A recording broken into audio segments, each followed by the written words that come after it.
Back in Oregon, I made this walnut table, and from the leftover walnut, I made this coffee table, and the offcuts from this table made this epoxy side table, and that's what we're covering today. I'm Joseph with 5 Duck Studio.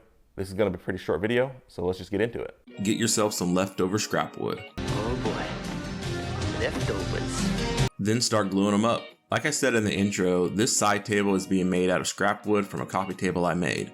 Link on the screen if you're interested in that project. This side table and coffee table were the first real woodworking projects I did after about a year break. From the time it took to sell our house, find a new house, remodel this current house, and then actually start back woodworking. Once the glue is dry, we can start preparing the wood for epoxy. Small builds like this are a lot less stressful than 2-inch epoxy pours, but the prep work in it are pretty much the exact same steps, no matter what. Once the walnut was ready, I could make the epoxy mold. Then we could mix up some black epoxy and pour it. One thing I didn't record, but I definitely did, was seal the wood with some shellac before pouring the black dyed epoxy to prevent any staining. Once the epoxy was cured, we could demold it. I probably say this in every video I have that includes an epoxy mold. Cover your mold in tape rather than using mold release. I like to use tuck tape, but most sheathing tapes will do. I've never had epoxy stick to it, and I'm able to reuse the mold pieces again in the future. I have spoken. I've also said I hate using the flattening jig, as it makes a horrible mess, and I still do hate it. But you do what you gotta do. Next, I could do an equally hated step, sanding.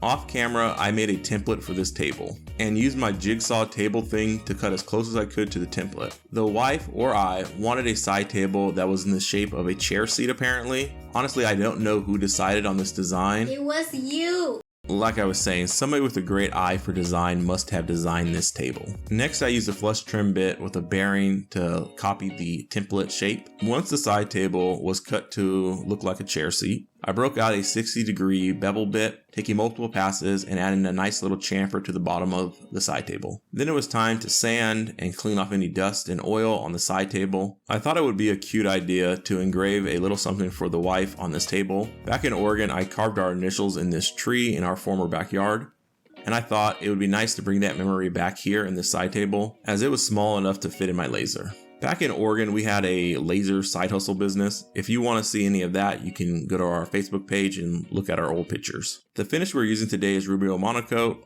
like always, or almost at least. Buffing it in by hand. We ended up doing 2 coats of Rubio as it gives a better result on walnut, using a maroon pad in between coats.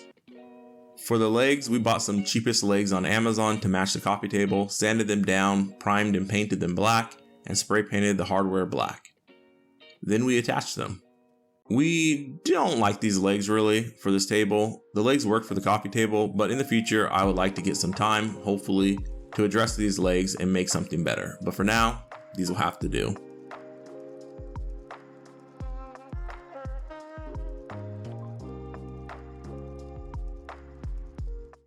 This side table and the coffee table probably should have been the first videos that we actually posted, as they were the first project we really worked on after about a year break. I was working on 5 different projects at the same time while trying to get our business started and this channel rolling. So I started posting the videos I thought would be the most interesting first, and you can find that playlist here. Thanks for watching. Have a great day. Just know that we're burning up over here in Texas. The AC went out for a few days, which was a whole lot of fun. TMI? Probably. But there's only probably about 5 people watching at this time, so I thought you might want to know.